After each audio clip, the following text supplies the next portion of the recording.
식구들하고 같이 살면은 평안합니다.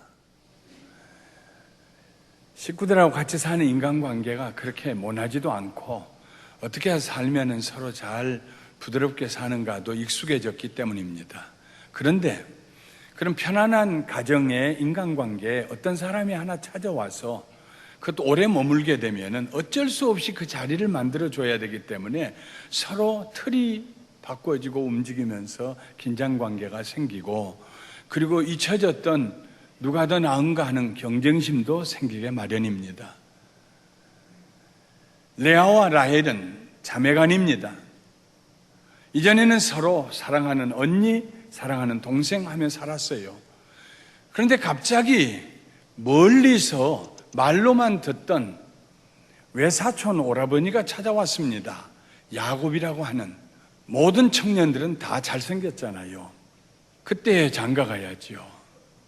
잘생긴 오라버니, 사촌 오라버지가 하나 찾아왔는데 그냥 왔다가 며칠 묵고 가는 게 아니라 거기서 살게 되었는데, 모르는 사이에 레아와 라헬 사이에 긴장이 형성이 됐습니다.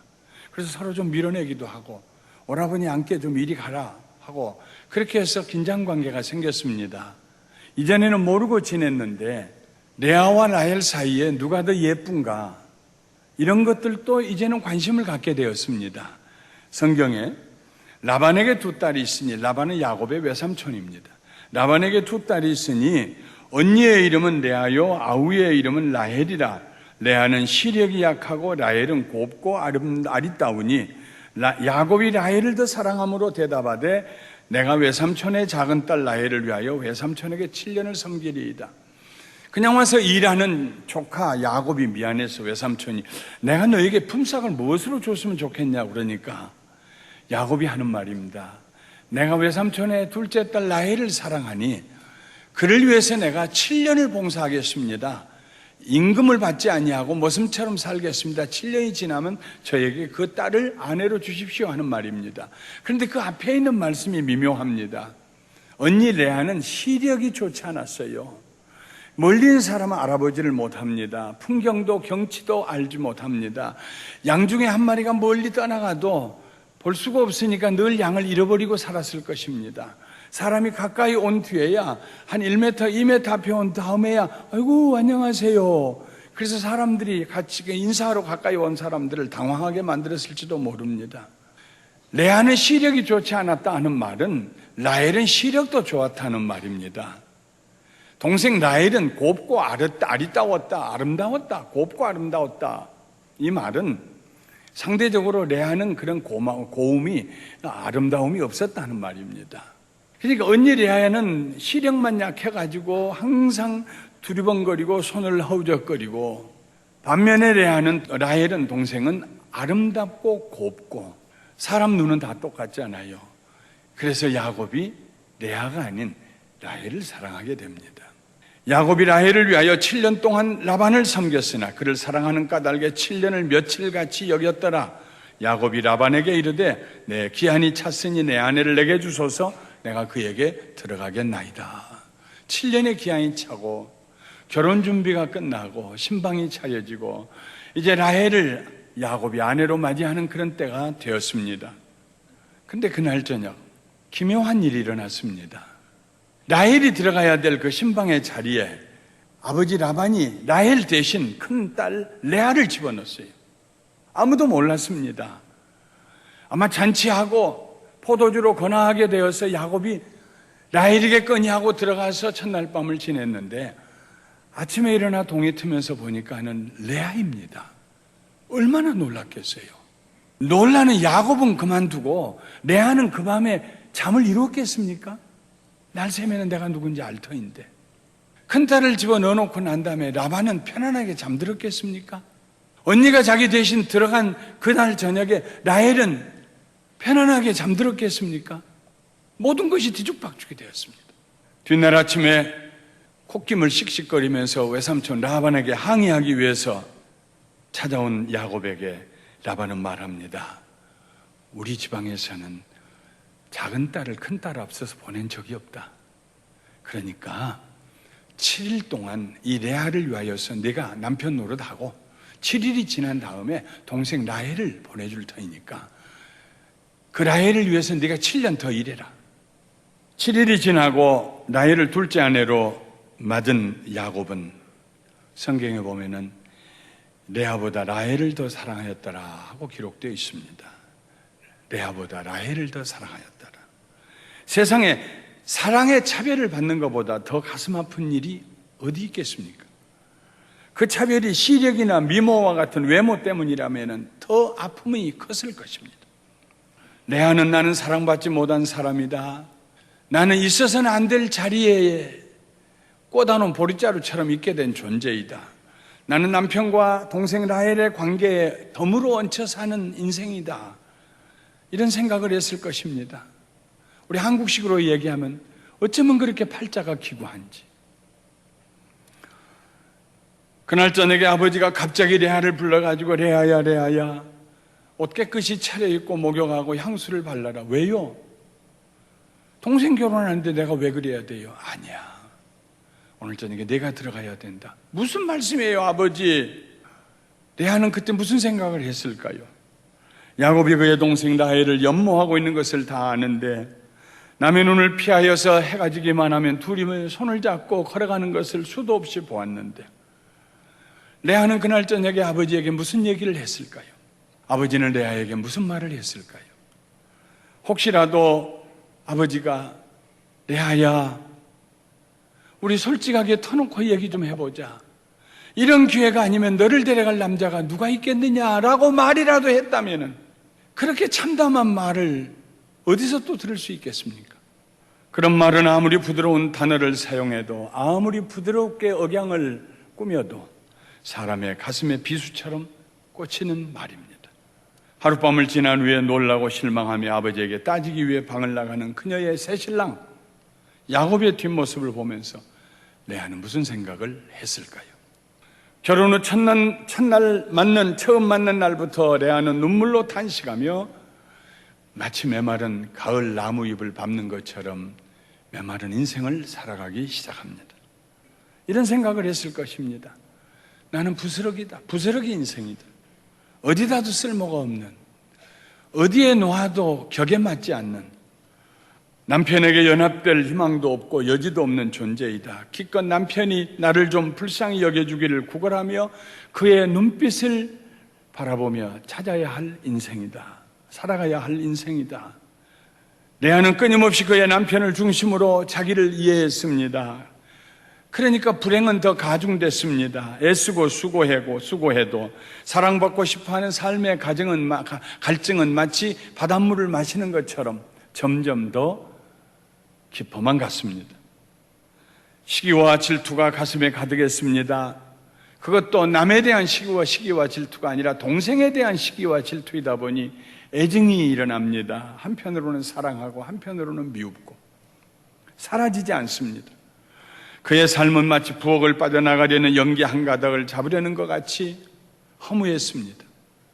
남편의 사랑과 관심을 잡으려고 해도 잡혀지지가 않았습니다. 야곱에게 쓸모없는 존재요, 라헬에게는 거치장스러운 존재였습니다. 오늘 우리가 읽은 본문 말씀 창세기 29장 31절 첫머리에 여호와께서 레아가 사랑받지 못함을 보시고 그의 태를 여셨다고 했습니다. 하나님도 보고 계셨어요. 얼마나 천대꾸러기인지, 얼마나 구박을 당하고 있는지. 그래서 하나님께서 레아의 태를 열어주셨습니다. 자식을 갖게 했습니다. 하나님의 은혜로 레아가 자식들을 낳기 시작합니다. 자식들을 낳으면서 남편의 사랑이 자기에게 돌아올 것을 기대합니다. 남편이 자기에게 귀를 기울이라고 생각합니다. 남편이 자기에게 연합이 될 거라고 생각합니다. 성경에 기록된 내용에 의하면은 야곱의 12아들들 가운데 레아가 6을 낳았고 그의 동생 라헬은 뒤늦게 2을 낳았고 그 중간에 자기와 동생의 여종들이 각각 2씩을 낳습니다. 그녀의 동생 라헬은 아직 자식을 낳지 못하고 있을 때 레아는 줄줄이 4명의 아들들을 유다에게 낳아줍니다. 레아는 특별히 자식 욕심이 많은 사람이었습니다. 자식이라도 많으면 남편의 생각이 돌아오겠지. 더 많은 자식을 낳고 더 많이 수고함으로 남편의 사랑을 받아보려는 눈물겨운 삶을 레아가 살고 있었습니다. 자식을 통하여 자신의 한을 풀어보려고 했습니다. 첫 아들을 낳고 이름을 르우벤이라고 지었습니다. 르우벤이라는 말은 보라, 아들이다 하는 뜻입니다. Behold, it is son. 보라, 아들이다. 내가 남편에게 첫 아들을 낳아줬다. 얼마나 가슴이 뿌듯했겠습니까? 레아는 첫 아들을 낳으면서 그 핏덩이를 쳐다보면서 말합니다. 여호와께서 나의 괴로움을 돌보셨으니 이제는 내 남편이 나를 사랑하리라. 여호와께서 내 괴로움을 돌보셨으니 이제는 내 남편이 나를 사랑하리라. 사랑에 목마르고 굶주린 사람, 사랑을 구걸하는 사람, 그러면서도 여전히 사랑을 받지 못하고 있는 수치스러운 사람, 복잡한 감정을 소유한 사람, 레아는 그녀의 괴로움을 그렇게 표현했습니다. 첫 아들을 낳았으니 남편이 자기를 사랑해 줄 것이라고 믿고 바랐지만 야곱의 마음은 요지부동이었습니다. 목숨을 걸고 자식을 낳은 후에는 누구나 따뜻하고 다정한 사랑의 말 한마디는 그리워하는 것입니다. 수고했어 여보. 아들을 낳았구만. 고마워. 남편이 이런 말 한마디라도 해주면은 레아의 가슴에 맺혔던 한이 사라질 터인데 아마 그것도 안 했던 것 같습니다. 무관심은 적대감보다 더 견디기 힘든 모욕입니다. 첫 아들을 낳았는데도 무관심한 야곱이 레아에게는 견딜 수 없는 애증의 존재였습니다. 얼마 후 둘째 아들을 낳았습니다. 이름을 시몬이라고 지었습니다. 주께서 들으셨다 하는 말입니다. 시몬, 주께서 들으셨다. 여호와께서 내가 사랑받지 못함을 들으셨으므로 내게 이 아들을 주셨다. 내 남편에게 내가 무관심의 대상, 모욕감 속에서 살아가는 내 모습, 이 상황을 하나님께서 보시고 아시고 들으셨기 때문에 내게 이 아들을 주셨다. 이름을 시몬이라고 해라. 여호와가 들으셨다. 세상 사람들이 다 자신의 원통함을 들은 것 같았습니다. 하나님도 들으셨기 때문에 이 둘째 아들을 주셨다고 스스로 생각하고 위로했습니다. 왜 레아가 야곱의 사랑을 받지 못한다고 생각했을까요? 대화가 없었기 때문입니다. 남편이 그의 말을 들어주지 않았기 때문입니다. 레아는 남편에게 자기 속에 있는 말을 할 수가 없었습니다. 여보, 무슨 얘기를 하려고 하면 결론만 얘기해. 그리고 그나마 결론도 다 듣지 아니하고 천막을 나서서 라헬에게 갑니다. 얘기할 시간을 주지 않습니다. 가슴에 있는 말을 들으려고 하지 않습니다. 사랑은 들어주는 데서 시작되는데 야곱은 귀 없는 사람처럼 냉정하고 무정했습니다. 둘째 아들을 낳은 후에 레아의 눈물은 더 많아졌을 것입니다. 레아는 세 번째 아들을 낳았습니다. 그리고 그의 이름을 레위라고 불렀습니다. 레위라는 의미는 그가 연합할 것이다 하는 말입니다. 그가 나에게 연합할 것이다. 나와 하나가 될 것이다. 내 남편이 와서 이제는 내 곁에 나와 붙어 있을 것이다. 이름을 레위라고 해라. 그리고 그 이름대로 되어지기를, 그 자식이 복덩이가 돼서 그 아들이 낳은 다음에 남편이 자기에게 붙어 있고 연합되기를 소원해서 이름을 레위라고 하라고 했습니다. 내가 그에게 세 아들을 낳았으니 내 남편이 지금부터 나와 연합하리로다. 지금까지 레아의 인생은, 레아의 존재는 야곱이라는 물 위에 떠 있는 기름과 같았습니다. 도무지 하나가 되지가 않았습니다. 자식 낳고 살았지만 잡혀지지 않는 남편입니다. 대화나 감정에 도무지 연결점이 없습니다. 야곱은 레아에게 언제나 이방인이었습니다. 세 번째 아들을 낳은 후에 이제야 내 남편과 내가 하나가 되겠지 하고 생각했는데, 이제야 남편이 나를 소중한 존재로 여겨주겠지 하고 기대했는데 결과는 크게 달라지지 않았던 것 같습니다. 만일 우리가 성경 속에 들어가서 그날 길을 걸어가는 야곱을 만났다고 생각해 보십시오. 레아에 대한 소문이 퍼져 있습니다. 남의 일에 간섭하거나 끼어들리는 필요는 없지만 그래도 레아가 너무 안 돼서 가는 야곱을 불러 세웠습니다. 야곱이요, 왜요? 그 좀 잘해보시오. 뭘요? 그 레아 말이지요. 당신한테 자식을 셋이나 아들을 낳아줬는데 왜 그렇게 박대합니까? 동네 소문이 다 퍼졌습니다 하고 물었다고 가정해 보십시다. 야곱은 뭐라고 대답했을까요? 아마도 이렇게 대답할지도 모릅니다. 제가요? 아닙니다. 어쨌거나 간에 결혼하고 사는 내 아내요. 어쨌든 첫 아내 아닙니까? 내가 어떻게 레아에 대해서 박대할 수가 있습니까? 나는 아닙니다. 레아나 라헬이나 다 똑같이 제가 대합니다. 그렇게 대답했을지도 모릅니다. 어쩌면 야곱이 아닌 레아 스스로 자신을 비하시키고 필요 이상으로 남편의 사랑과 인정에 목말라 했을지도 모릅니다. 어렸을 때부터 아이고 둘째는 그거 참 깜찍하게 생겼다 하는 말을 들을 때마다 그럼 첫째는 어디 있는가? 나는 어떻게 생겼는가? 그래서 생겨난 부정적인 자기 이해 때문에 나는 못생겼다. 난 시력도 안 좋고. 그래서 누군가로부터 빈 가슴을 채워주기를 소원하는 그 남편에게서 좀 사랑을 받고 싶어하는 레아의 문제였을지도 모릅니다. 어쨌거나 분명한 사실은 레아 자신이 나는 남편의 사랑을 받지 못하고 있다 하고 생각했다는 점입니다. 마침내 레아가 네 번째 아들을 낳았습니다.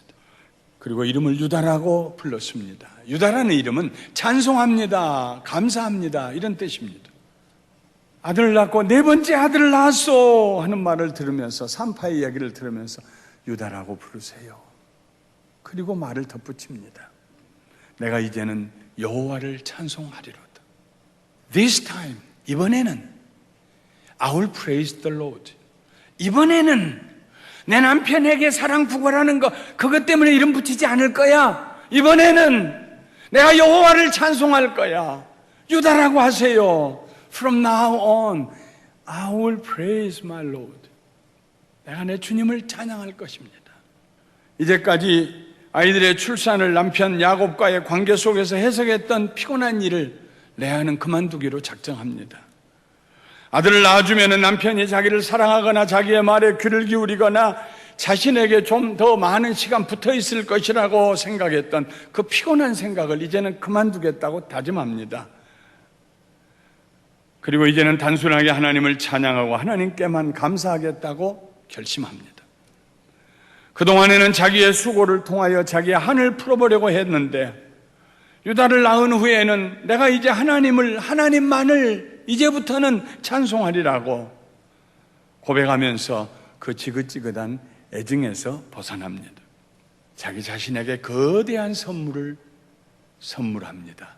그것은 자유라는 선물입니다. 그러자 그의 출산이 멈추게 되었습니다. 얼마나 놀라운 말씀입니까?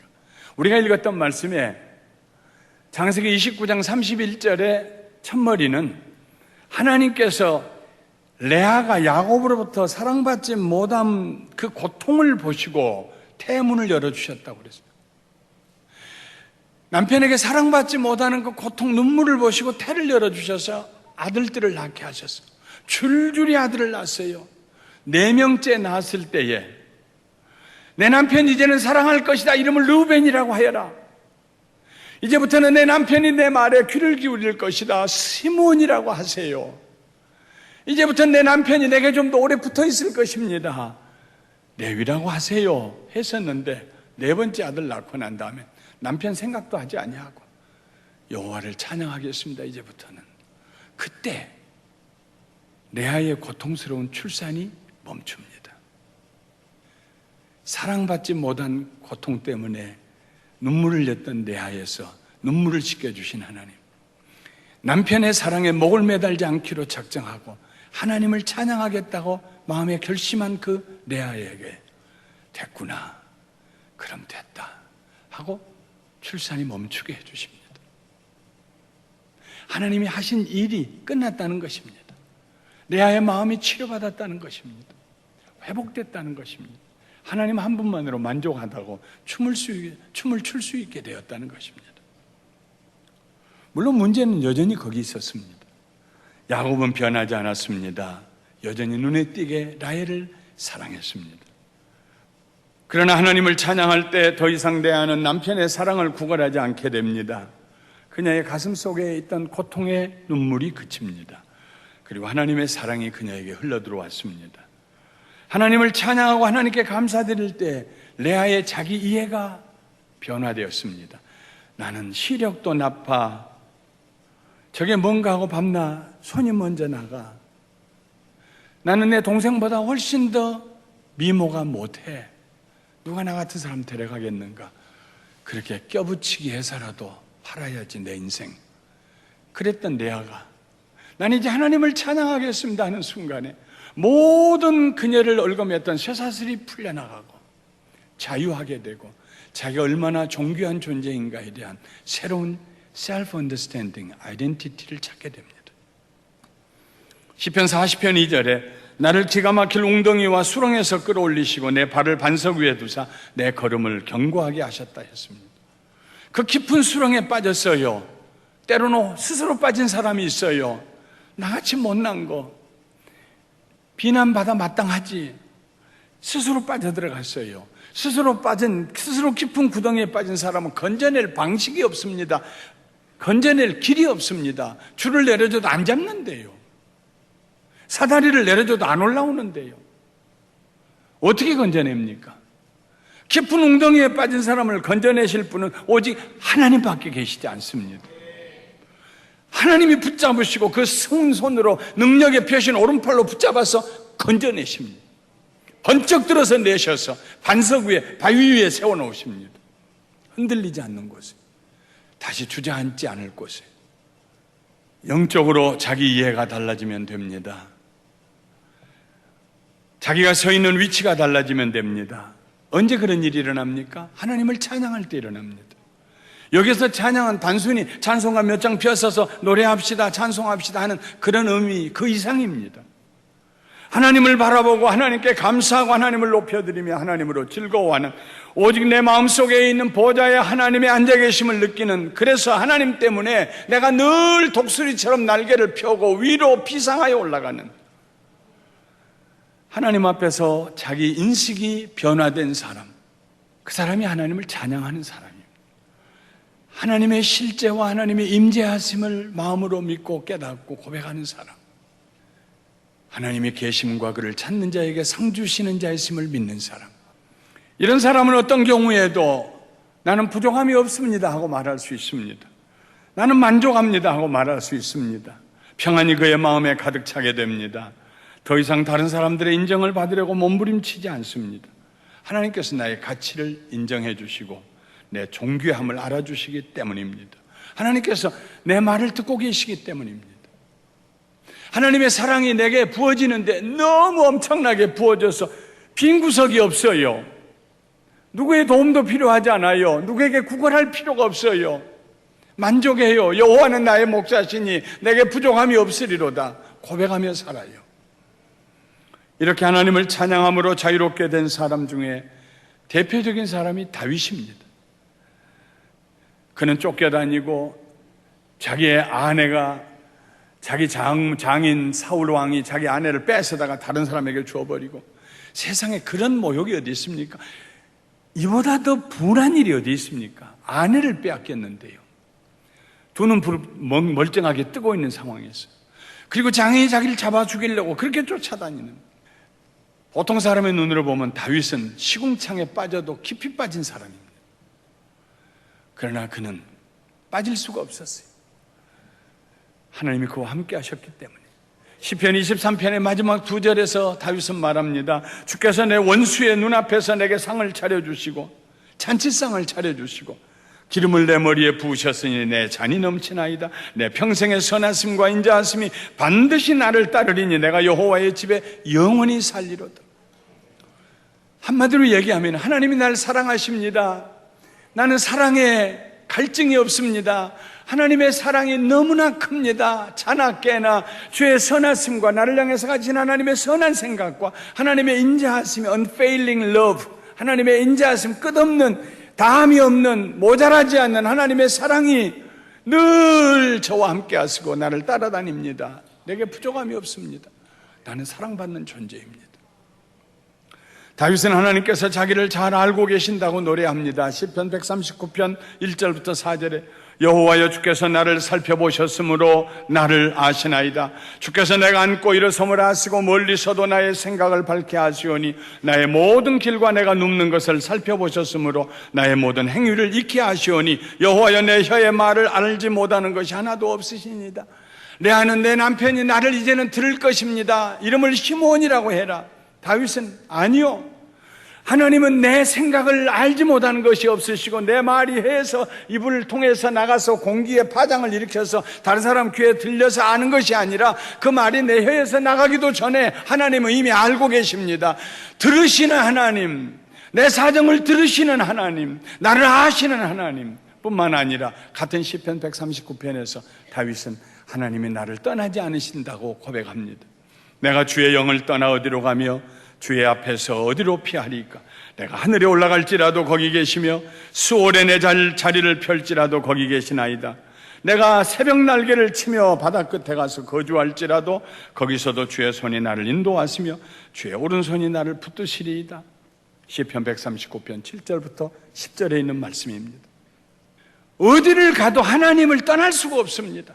하늘 높이 올라가도 거기 하나님이 계시고 깊은 피트, 구덩이에 들어가서 굴 속에 들어가서 수월에 들어가도 거기 하나님이 계시고, 밤새 잠을 이루지 못하고 이런 새벽에 아무도 안 일어나는 새벽에 동이 트기 전에 바닷가에 가서 만 가지 생각에 잠겨 있을 때 거기 하나님이 먼저 와 계시고 내 손을 붙잡으시고 선한 길로 인도하시고, 내가 주의 신을 떠나 어디로 가겠습니까?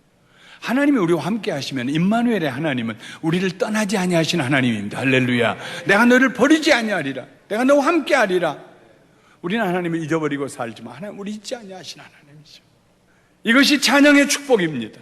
하나님을 찬양할 때 우리는 하나님의 사랑 가운데 머물게 됩니다. 하나님을 찬양할 때 우리는 하나님께서 나의 말을 듣고 계신다는 믿음을 가지게 됩니다. 하나님을 찬양할 때 우리는 하나님께 우리 자신이 단단히 묶여 있다는 예수 그리스도 안에 있는 하나님의 사랑에서 우리를 끊을 자가 누가 있겠느냐고 고백하게 됩니다.